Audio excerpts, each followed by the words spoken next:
ধরুন প্রতিদিনের মতো আজও আপনি আপনার দৈনন্দিন কাজের মাঝে নিজেকে ব্যস্ত রেখেছেন। ঠিক তখনই একটি জাতি লোহার দেয়াল ভাঙার জন্য মরিয়া হয়ে উঠেছে। তাদের একমাত্র উদ্দেশ্য আবারও পৃথিবীকে শাসন করা, আবারও পৃথিবীবাসীর উপর নিজেদের আধিপত্য বিস্তার করা। মানুষের থেকেও কয়েক গুণে শক্তিশালী তারা। সেই অত্যাচারী জাতিটি হলো ইয়াজুজ ও মাজুজ, যাদের জুলুম ও অহংকার এতটাই বেড়ে গিয়েছিল যে আল্লাহ তাদের একটি লোহার দেয়ালে আবদ্ধ করে রেখেছেন, যাতে তারা পৃথিবীতে আবারও নৃশংস শাসন প্রতিষ্ঠা করতে না পারে। তবে আল্লাহ এই ভয়ঙ্কর জাতিকে কিভাবে এবং কোন বিশেষ কৌশলে আটকে রেখেছেন তা আজকের ভিডিওতে আপনারা বিস্তারিতভাবে জানতে পারবেন। তাই ভিডিওটি মনোযোগ দিয়ে দেখতে থাকুন। ভিডিওটি যদি আপনাদের ভালো লেগে থাকে তবে লাইক দিতে ভুলবেন না এবং চ্যানেলে নতুন হয়ে থাকলে সাবস্ক্রাইব করতে পারেন।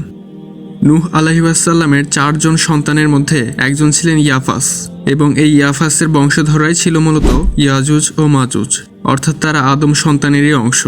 আল্লাহ পুরো পৃথিবীর রাজত্ব যে 4 জন মানুষকে দান করেছিলেন তাদের মধ্যে একজন ছিলেন বাদশাহ জুলকারনাইন। তিনি ছিলেন এক ন্যায়পরায়ণ এবং ঈমানদার শাসক, যার ঈমান ও ন্যায় বিচারের কারণে আল্লাহ তাকে পুরো পৃথিবীর শাসক হিসেবে নির্বাচিত করেছিলেন।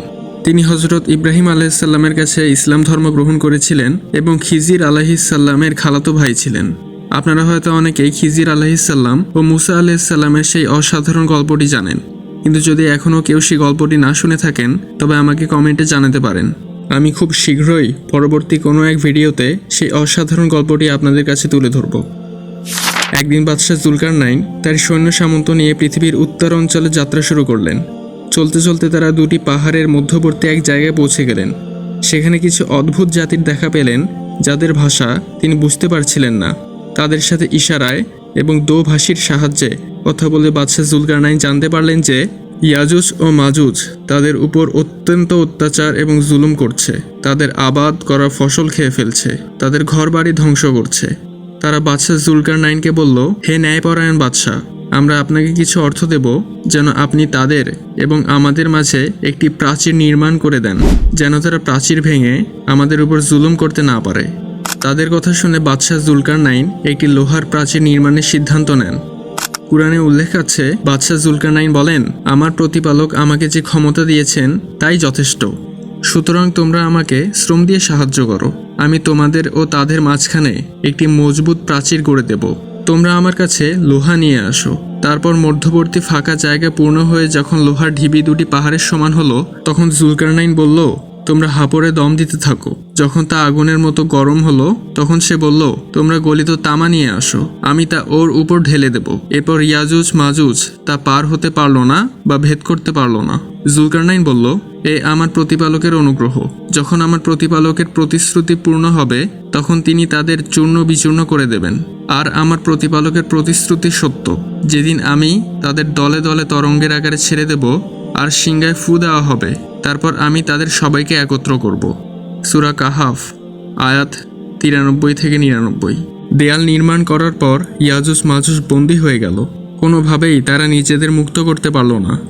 আজও ইয়াজুজ ও মাজুজকে আল্লাহ বন্দী করে রেখেছেন 2 পাহাড়ের মাঝখানে লোহার প্রাচীর নির্মাণের মাধ্যমে।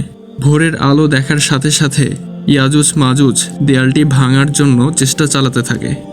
সারাদিন তারা তাদের জিভ দিয়ে দেয়ালটি চাটতে থাকে যেন দেয়ালটি দুর্বল হয়ে যায়। কিন্তু সূর্য যখন পশ্চিম আকাশে অস্ত যায় তখন তারা বলে, আজ অনেক কাজ করেছি, বাকিটা কাল করে আমরা নিজেদের মুক্ত করব।